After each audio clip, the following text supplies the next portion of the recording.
Good morning दोस्तों, welcome to सरल Sociology. Today's topic is Diaspora. Diaspora refers to the dispersion or migration of a particular group of people from their original homeland to various locations across the world. This movement often occurs due to economic, political, social, or cultural reasons. Diaspora communities maintain connections with their homeland and often form distinct social and cultural identities. To understand the concept better, let's consider an example. Imagine a community of people originally from country X who migrate to different parts of the world, such as the United States, Canada, Australia, and the United Kingdom. These individuals maintain a strong connection to their homeland, its culture, language, and traditions. They form diasporic communities in their new locations, often referred to as Country X Diaspora. Let's see the historical context of diaspora. Diasporic communities have existed throughout history, resulting from events such as colonization, slavery, forced migration, or voluntary movements for economic or political reasons. Examples include the African diaspora resulting from the transatlantic slave trade and the Jewish diaspora due to historical events such as the Babylonian exile and the Holocaust. As I just told you, one of the main aspects of diaspora community is cultural identity. Diaspora communities often maintain a strong sense of cultural identity which is influenced by their homeland and the experiences of living in a new host society. They preserve traditions, languages, customs, and cultural practices that distinguish them from both their homeland and the host society.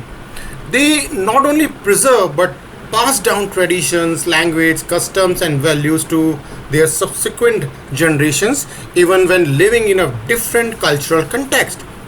This cultural identity becomes an important source of cohesion and resilience for diaspora communities. Next important aspect of diaspora communities is transnational connections. Diasporas maintain connections with their homeland, fostering transnational networks that span across borders. These connections involve economic, social, and cultural exchanges between the homeland and the diaspora community. This can include remittances, that is, financial support sent to the homeland, cultural festivals, language preservation, philanthropic initiatives, and political activism related to the homeland's affairs. Further, diaspora individuals often develop a sense of dual consciousness or a complex identity that bridges their homeland and host society. They navigate between multiple cultural, social, and political contexts, adapting to the host society while maintaining a connection to their roots. This dual consciousness can shape their perspectives, values, and interactions within both communities. Friends, the diaspora communities faces the challenges of integrating into the host society while preserving their unique cultural identity. The level of social integration and assimilation varies among diasporic groups and is influenced by factors such as historical context, host society's attitude, and government policies. Some diaspora communities may assimilate more fully into the host society, while others maintain distinct enclaves within the larger society. As I told you earlier, diaspora communities often make significant economic contributions to both homeland and the host society. They can play a role in economic development through remittances, investments, entrepreneurship, and knowledge transfer. Diaspora networks can facilitate trade, investment, and cultural exchange between the homeland and the host society, contributing to economic growth in both contexts. Furthermore, the diaspora individuals and communities constantly negotiate their identities within the host society and their homeland. They navigate the complexities of belonging to multiple communities balancing their cultural heritage with the need to adapt and integrate into the host society. This negotiation process can be dynamic and influenced by factors such as generational differences, social integration, and the changing dynamics of the homeland. Further, the diaspora communities can have social and political influence both in the host society and the homeland.